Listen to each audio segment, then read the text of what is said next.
Bismillah ar-Rahman ar-Rahim. C'est moi qui vous remercie pour l'invitation tout d'abord.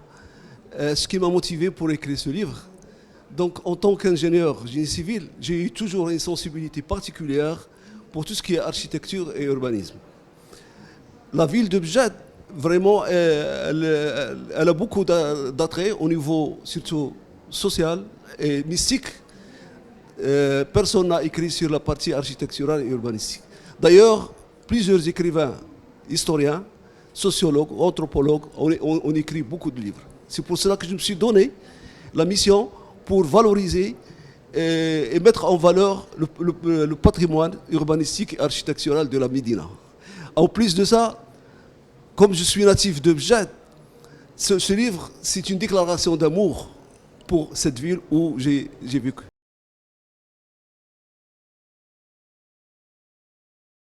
Très bien. D'abord, je me permets de rappeler que la Médina de Bjad est fondée en 1536 par un éminent soufi, Sidi Bouhabid Sharqi, qui est d'ailleurs descendant du deuxième khalifa, Omar ibn Khattab, radiallahu anhu. Le livre, il aborde trois grands chapitres. Le premier chapitre, un rappel sur l'histoire de la fondation de la Médina. Le deuxième chapitre est relatif donc, au patrimoine urbanistique, tout ce qui est attrait à l'urbanisme et le développement de la Médina dans le temps. Et le troisième chapitre, il met en valeur tous les monuments architecturaux que recèle la Médina de Bjad. Dans mon dernier chapitre du livre, j'ai lancé un message. Donc un grand message d'abord pour les habitants, pour les autorités locales et pour tous les gens qui aiment le patrimoine. Mais Bjad est actuellement classé monument historique national par le ministère de la Culture. Nous, mon message, mon souhait, c'est on devrait arriver à la classer par l'UNESCO. À ce moment-là, donc, on aurait beaucoup plus de chances pour préserver et sauvegarder tout le trésor de la Médina de Bjad. Je me permets pour l'autre question, de rappeler que quelques aspects vraiment intéressants que j'ai découverts en faisant cette recherche. D'abord, la création de la Médina a été faite par étapes. Le premier quartier, donc, était fondé par le fondateur Bouhabid Sharqi.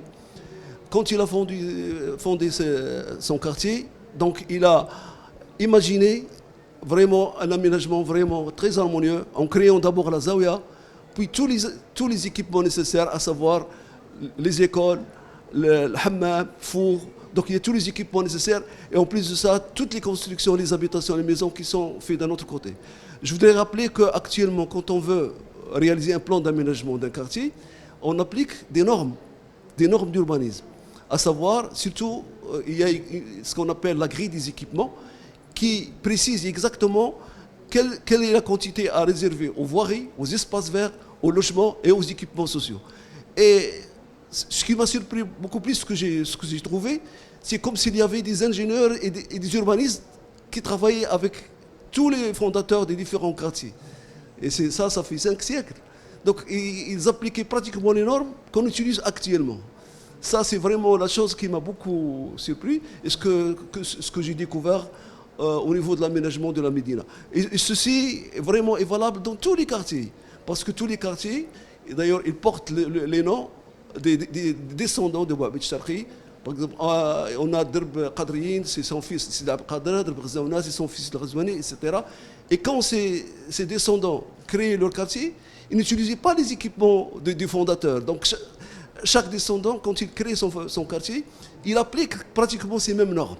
Donc on trouve dans chaque quartier sa zawiya, sa mosquée, ses écoles, ses forts, ses hammams, etc. Et ça, c'est vraiment très ingénieux.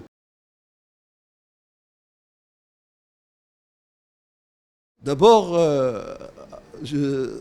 mon souhait, comme je l'ai dit, c'est pour ce livre, c'est de lancer un message.